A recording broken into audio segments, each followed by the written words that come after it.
First there was Raiders of the Lost Ark. Then a bit later, the Temple of Doom. Then there was the Last Crusade. And that should have been the end of the indie movie.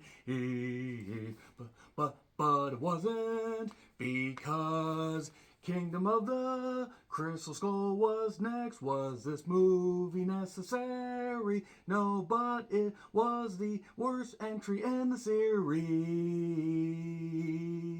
at least until now. With an 80-year-old Indiana Jones and some callbacks that felt so forced, like they were being fisted right into our orifices. Yes, let's get to this movie. Why was this costing $300 million with CGI that barely passed for 25 fucking years ago? Yeah. Indiana Jones and the Dial of Destiny was written and directed by James Mangold. If that name sounds familiar, well, he did Copland, Girl Interrupted, Kate and Leopold. So far, not exactly an action-based marquee amount of movies, but nevertheless, he also did Identity, that was shit. He did Walk the Line. He did 3:10 to Yuma instead of the other one that was cat-based, 9 Lives to Puma. And then he also did The Wolverine. He did Logan. How's the Run going? And Ford v Ferrari. This was written by 3 other people. 4 people. 4 fucking people were paid to write Indiana Jones and the Dial of Destiny. I think 4 AI programs were actually paid to write this, and an AI program that was on the fritz was paid to direct it. They just said, look at all the Indiana Jones movies, mix all the cliches, human centipede together, and let's just come up with a story that really isn't any different than anything else we've done, except we may go bonkers, we may play it safe, and let's just do even more camera cuts to cut away from the stuntman than Kingdom of the Crystal Skull had. I'm not goddamn kidding. There were so many camera cuts, you're practically being given head trauma every single time to do that. Yes, we all age. Harrison Ford, who's a tremendous actor. Han Solo, Indiana Jones, so many other great roles. Air Force One, get off my plane. Harrison Ford is a terrific fucking actor. David Coe did this, which he helped write it. I mean, Jurassic Park, Stir of Echoes, Spider-Man, You Should Have Left. Yeah, they should have left this on the cutting room floor. Am I tipping my hand to the point that maybe you're guessing how I felt about Indiana Jones and the Dial of Destiny? The destiny of this movie should have been to be in the goddamn fucking bin. My goddamn goodness. Jez Butterworth, or Butterworth, Mrs. Butterworth. Spectre and Edge of Tomorrow, and then same as Jez for John Henry. Not the steel driving man, no, the brother of Jez, or the cousin, or possibly the conjoined twin that we found in It's Alive. So yeah, Harrison Ford is in this as Indiana Jones, and it's in 1969. Nice. We just landed Men on the Moon, as R.E.M. once sung about. And now, there's Nazis around that want to take something called the Dial of Destiny, basically, something from Archimedes that can help you travel back in time, and then history will be reset. And basically, what will end up happening, if you saw the trailer, basically they're going to rewrite the course of history, and then the USA will be absolute history. They will be under the German control. Woohoo! So yeah, Indiana Jones and the Dial of Destiny was absolute dog shit. One of the worst goddamn sequels I have ever fucking seen. 300 motherfucking million was spent on this. 300 million for CGI, for stunts, and for various set pieces that really, I'm amazed they spent that much. They must have chipped off about 35 goddamn million to Harrison Ford, and man, he earned every bit of it because he was getting out of bed every morning at his age. Phoebe Waller-Bridge, who has been good in other stuff. She plays Helena. She's a super annoying character here. There's a boy named Teddy. There's a bunch of callbacks, like John Rhys Davies is in this. Toby Jones playing the imp that, dominates every single indie movie. Oh, wait, no, he's just the size of an imp. I don't know why I decided to pick on Toby Jones. Antonio Banderas is in this. various other people are in it, and there's a lot of callbacks and everything, and they try to make it all with a great spectacle. And John Williams basically saying, "Oh, you're going to give me a whole bunch of money? Fine, I'll give you my C-grade material." I mean, let's be honest, John Williams could have been in his goddamn bag of tricks and come up with the best orchestra or orchestral stuff ever, and it wouldn't save this movie. It wouldn't have saved this at all. This was 2 hours and 34 minutes. 2 hours and 34 minutes.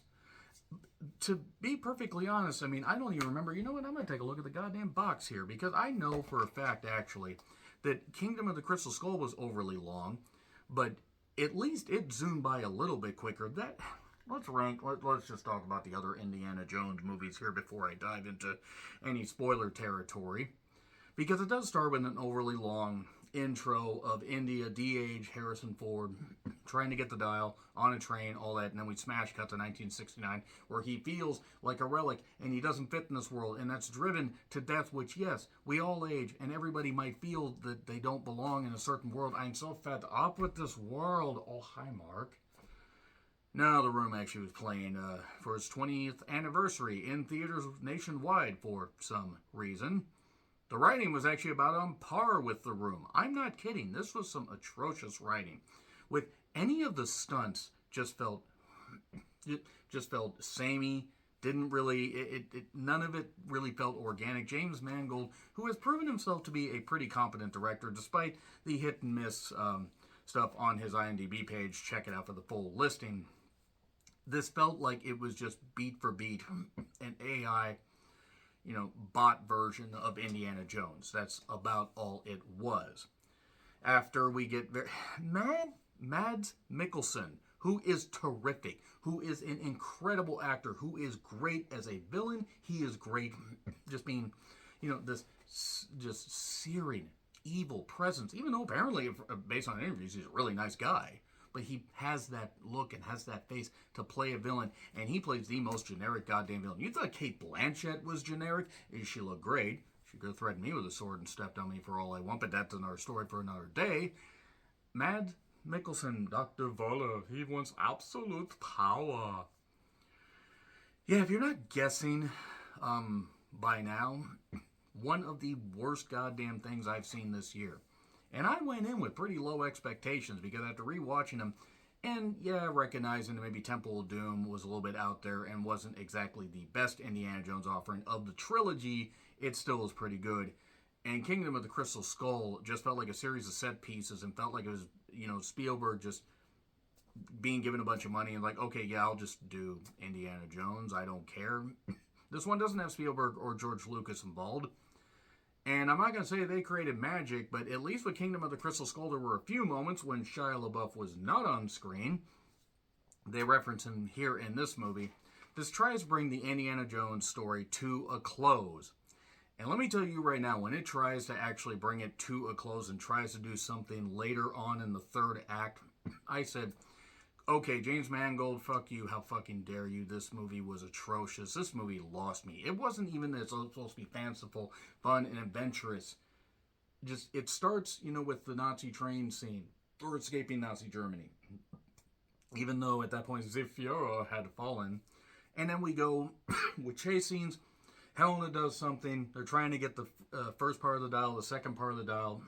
They're doing all this stuff. There's references to Temple of Doom, shoehorned in so goddamn much that the shoehorn would be giving you blisters and jamming into your goddamn Achilles heel because we're forcing them so goddamn bad.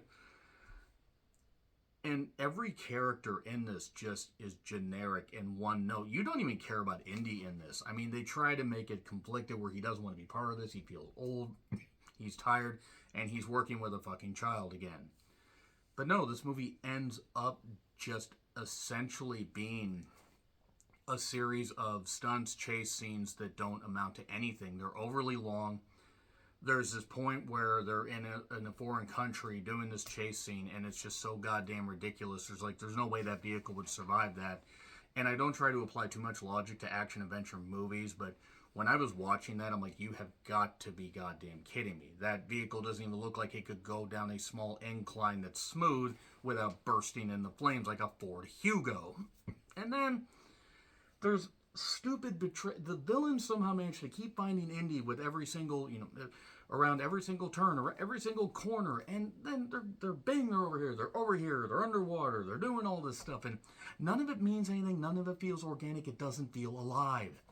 It doesn't feel alive. This was 295, 300 million, and possibly a little bit more with the amount of marketing that they put into it. Maybe the marketing budget's included. I don't goddamn know. But Disney might as well have just, taken a goddamn shit on Indiana Jones and its IP. Oh, wait. They did. They fucking did. This was terrible. This was a terrible movie. And I went in with such low expectations, they were almost, in the Earth's core. And this movie travels so many well-worn paths and well-traveled paths that they're 3 miles under the Earth. It's like at this point where you're just like, Indy, quit traveling the same path and do something. And oh, now he's taking a nap. And just none of the callbacks to the original movies or any of the other movies actually mean anything. None of it's emotional. It all just is mind-numbingly lacking in basically anything good. It's a goddamn atrocity that this movie cost as much as it did and was so soulless and such schlock that I would rather rewatch Kingdom of the Crystal Skull 3 more times than watch this. Yes, you can make some age jokes. Oh yeah, he's old, we get it. Yeah, he's old, we get it.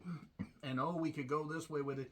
Yeah, it's a fine way to, I guess, wrap up the Indiana Jones story that was wrapped up with The Last Crusade.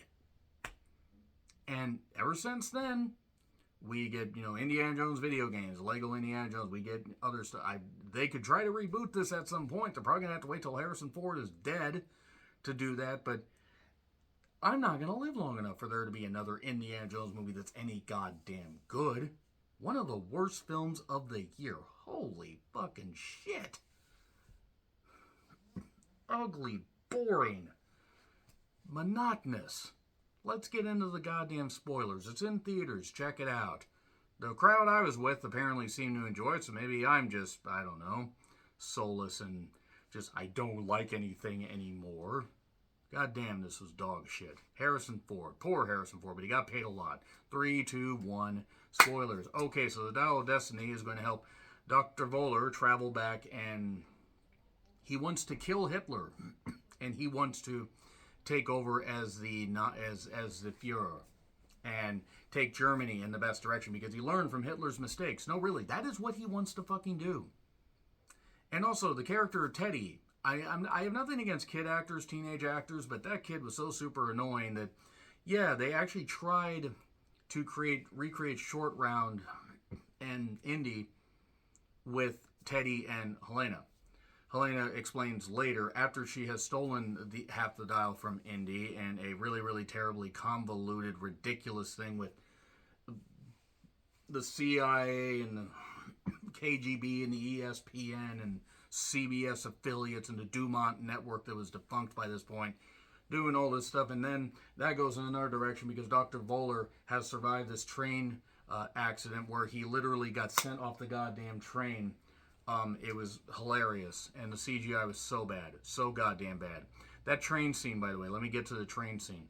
Overly long, ridiculous. Toby Jones was, who's a good actor, a great actor even, was just subjected, or, I mean, maybe not subjected. He was basically just reduced to being just a basic caricature. That's all he fucking was. And after that train scene, seems like Dr. Voller's dead. No. A lot later on, in 1969, the astronauts were coming home when we landed on the moon. We had one small step for man, one giant queef for mankind. I would have said that if I landed on the moon because I'm an asshole. And Helena ends up meeting up with Indy because Indy's retiring finally because he's 80,000 years old, the character and the actor. And then Helena wants to find out where the dial is. And she takes it out because it drove her dad insane. She knows this stuff. She studied his notes. And then she takes it while the CIA, KGB, ESPN, Dumont Network, CBS affiliates, all that are chasing. Including somebody, I swear, that was trying to be inspired by Foxy Brown. They wasted that actress. I swear I've seen her before. Couldn't place her. A lot of people in this goddamn movie and a lot of characters I just didn't give a shit about, i.e. all of them. And there's these chase scenes. There's this ridiculous point where there's this chase scene through a parade where Harrison Ford is doing his best. Arnold Schwartz, going to be careful how I say that last name. And, you know, in True Lies, where he's riding a horse, doesn't get on the building or whatever. It doesn't do that, but he goes against a train and then in front of a train, a subway train, and then manages to get on the subway. The subway's faster because, again, he doesn't fit in this world. And then we just get a series of him chasing after Helena. Helena has an ex in this this random foreign country. And then there's Teddy. She caught Teddy trying to pick her pocket. And now she's been with him ever since. Gee, that almost sounds like what happened with Indian Shore Round. It is, because none of the writers are goddamn original and all the writers should have been beaten with sticks. So then, him and Helena eventually decide, we gotta team up. Hey, let's go find my friend Antonio Banderas, who's the best deep sea diver, because we found this stuff in the goddamn sea. Under the sea, under the sea. That's a bad remake. Oh, you can really take it from me. But no, maybe they found it somewhere beyond the sea, somewhere looking for me. And I wish that this movie had Drowned on Golden Sands, which you can't really do. Bobby Darin's ghost is raging right now. But they find a way to scuba dive down there. And then when they find the dial, or they find something that they think is the dial, they find it in this box with, you know, Archimedes. It's Archimedes' dial. It's called the Artucus, I believe. That's what I'm just going to call it. It actually has some other wording, but I don't really give a shit. They find this box down there, and then there are these shrieking eels that attack them. No, really, it's demonic eels that are attacking them, and it's hilarious, isn't it? No, it's really fucking not. But the Nazis are suddenly there, Dr. Voller and everybody, including this one big beefy guy that is like a more stretched out Luther Reigns and has more personality. But then again, I got more personality in my middle finger, which I'm going to give right here, and even my pinky fingers, pinkies up, bitches, than Luther Reigns had during his WWE career. That is a deep cut for wrestling fans that most of you probably won't get. But there's a big old beefy guy, people get killed, Antonio Banderas gets killed, and then Helena tries to play along like, oh, I'll translate this stuff for you, but I want $100,000, and Dr. Voller gives her some diamonds, and then she's like, okay, I'll translate this, all this and everything, but there was dynamite on the boat, and now she is going to blow up the boat and help Indy because she's a double agent, secret quadruple tuple agent. And then what they end up doing is they end up escaping on the Nazi boat, but then the Nazis somehow find them. Dynamite that landed in the bottom of this boat didn't punch a hole in it. Didn't punch a hole in it. They managed to get on the lifeboat pretty easily and get through that. And by the way, Helena is Indy's goddaughter. It's good raising of children there. And also, a little bit earlier, actually, before that, they had this terrible chase scene through that unimportant country where Helena, an ex-fling, is chasing after her in a car. They're trying to chase Dr. Voller, and then this kid, Teddy, is being super goddamn annoying, and they're racing around in this vehicle that has 2 tires in the front, 1 tire in the back, and they're doing this, and ooh. And then he puts chewing gum on the engine to get it to work, and then they go out to the boat and they do all this stuff, and all this stuff is going on. And then they melt down the thing that they're reading, you know, the coordinates from, and it turns out, oh my god, it's the plate for the dial. It's the plate. Holy crap, it has the coordinates. It can point us the way. So we go to this cave, and then they go up this wall, and Indy makes more old jokes. They get separated from Teddy. Teddy's separated for all of maybe 5 fucking minutes, maybe 10 minutes. Is handcuffed to the beefy guy. Beefy guy falls off the bridge, and then he handcuffs him, undoing the stuff with the key in his mouth. Handcuffs the beefy guy there, and the beefy guy seemingly drowns. Teddy just having killed somebody to get away. They all get to Archimedes' tomb, and then they find, oh my god, the other piece of the dial is buried in him. And then Indy gets shot. And then Helena and Teddy escape. But they're not going to escape. They're going to go somewhere else. They're going to get Indy. because Dr. Voller says, Indy, you're going to come with me. John Rhys Davies, by the way, makes an appearance here as Salah, Jumba, Salah, and good old Bad Bunny. That song from Backlash is stuck in my head, even though I butchered that. John Rhys Davies is in like 2 scenes. I think 2 goddamn scenes. Maybe 3. I refuse to really honestly divulge that much of my brain to, that much or that little nostalgia. But they take Indy on the plane. The idea, fly into the storm, travel back to 1939, and kill Hitler and assume the throne as Fuhrer. The problem is continental drift was not factored into Archimedes' mathematics, and they end up traveling back to the battle of 20 or 214, and the battle of the battle of Syracuse, Archimedes being in the battle and everything, and BC, AD, bastardized, what the hell's a goddamn matter? Romans and everybody and foreign legions are attacking, and they're back in time. They're back in time. No, really, they travel back in time. They succeed. And Teddy manages to hotwire a plane, and he's traveled there through that. The pilot who was asleep in the plane wakes up. This pilot's awfully accepting of the fact that, there are these spears and these rocks and flaming rocks and all this stuff's getting launched, and the Nazi plane's about to go down.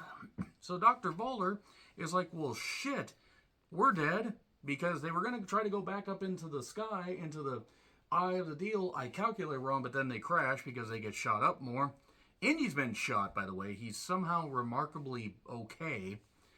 Him and Helena parachute out this goddamn plane. Dr. Voller's dead. His henchman's dead. And then they run to Archimedes. Archimedes, who sees the full and complete dial and hands it back to them.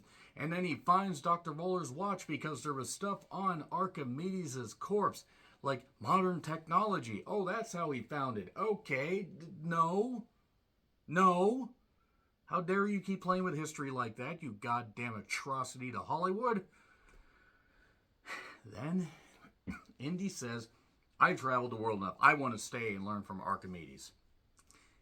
And Helena points out you would be changing history there. You'd be changing history.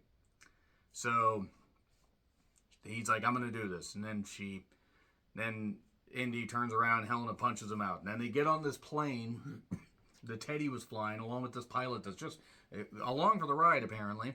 And then they're back in 1969. Nice. And Karen Allen's Marion is here because she was filing for divorce because their son, Shia LaBeouf, died in the war. Yay, Shia LaBeouf's dead. Oh, just in the movie? Well, goddamn, jeez, I can't have anything good happen. Nevertheless, the guy's a piece of shit. Just read up on him. Good God. But him and Marion, they reunite. They're not going to separate. You can't keep them separated. Hey. John Rhys Davies shows up, by the way, to take the kids for ice cream along with Helena. And then they recreate the scene, Harrison Ford and Karen Allen, where it's like, where does it not hurt? Here. And they do the kissing thing. And it's so romantic. It's so great. And then the hat's hanging up on the clothesline because Indy's done. And then Indy takes the hat. He's not done. He's not done. We're never going to be done. We're never going to be done with this. Indy's going to be 2,000 years old doing this stuff. The world will be blown up. And we'll be having more of this bullshit. Should have ended with The Last Crusade. I understand money, and this movie will probably make a fortune, but it's going to need to make about $1 billion just to break even, or at least justify the 300-something million plus marketing that it cost. Eat shit, The Dial of Destiny. It's an F. This is an F. This was awful. This was god awful. I look forward to getting killed in the comments. Like, share, subscribe, Twitter handle in the description. I'm John Rickland. I'll see you soon.